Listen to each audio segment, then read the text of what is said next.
Hello students, welcome back to my channel. In the video, 8th standard science unit 6 sound subdivision 7 problem number 2 தான் பார்க்க போறோம். இது page number 70 ல இருக்கு. Question பார்ப்போம். A sound wave travels 2000 meter in 8 seconds. What is the velocity of the sound? Questionல என்ன கொடுத்திருக்காங்க?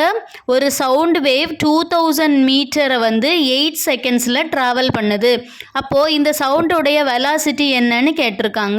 முதல்ல நம்ம சொல்யூஷனில் கிவன் டேட்டாஸ் எழுதிடலாம். 2000 மீட்டர்ஸ்னு வந்திருக்கு. மீட்டர் எதை ரெப்ரசன்ட் பண்ணும்? டிஸ்டன்ஸை ரெப்ரசன்ட் பண்ணும். இங்கே ட்ராவல் அப்படிங்கிற வேர்டும் இருக்குது, மீட்டர் அப்படிங்கிற யூனிட்டும் இருக்குது. ஸோ நம்ம இதை என்னென்னு எடுத்துக்கிடலாம்? டிஸ்டன்ஸ்னு எடுக்கலாம். So distance D is equal to எவ்வளவு? 2000 மீட்டர். அப்புறம் என்ன கொடுத்துருக்காங்க? 8 செகண்ட். செகண்டுன்னு வந்துட்டுனாலே அது எதை ரெப்ரசன்ட் பண்ணும்? டைமை ரெப்ரசன்ட் பண்ணும்.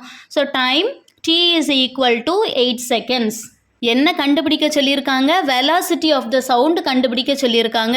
இந்த வெலாசிட்டி ஆஃப் த சவுண்ட் இல்லைனா ஸ்பீட் ஆஃப் த சவுண்ட் எப்படி கொடுத்தாலும் அது வந்து எதை தான் ரெப்ரசன்ட் பண்ணும்? வி. வெலாசிட்டி ஆஃப் த சவுண்டும் ஸ்பீட் ஆஃப் த சவுண்டும் ஒன்று தான். சரியா? ஸோ இதில் இருந்து நம்ம இப்போ என்ன கண்டுபிடிக்கணும்? Speed of the sound கண்டுபிடிக்கணுமா?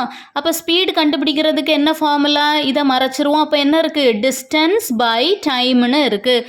So distance or velocity V கண்டுபிடிக்கிறதுக்கு formula distance by time. Distance உடைய வேல்யூ தெரியும் 2000 மீட்டர் டிவைடட் பை டைம் உடைய வேல்யூ தெரியும் 8 seconds. So 2000 metre by 8 seconds. இனி இதை நம்ம கேன்சல் பண்ணலாம்.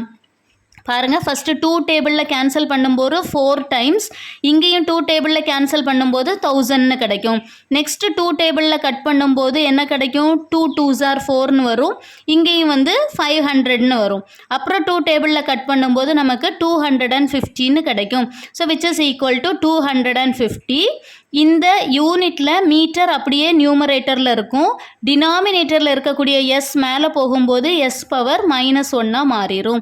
அப்போ நமக்கு என்ன வரும்? 250 மீட்டர்ஸ் பெர் செகண்ட். இல்லைனா அதை எப்படியும் எழுதலாம் 250 m/s மீட்டர் பெர் செகண்ட். இந்த யூனிட்டை எப்படி ரெப்ரசன்ட் பண்ணாலும் கரெக்டு தான்.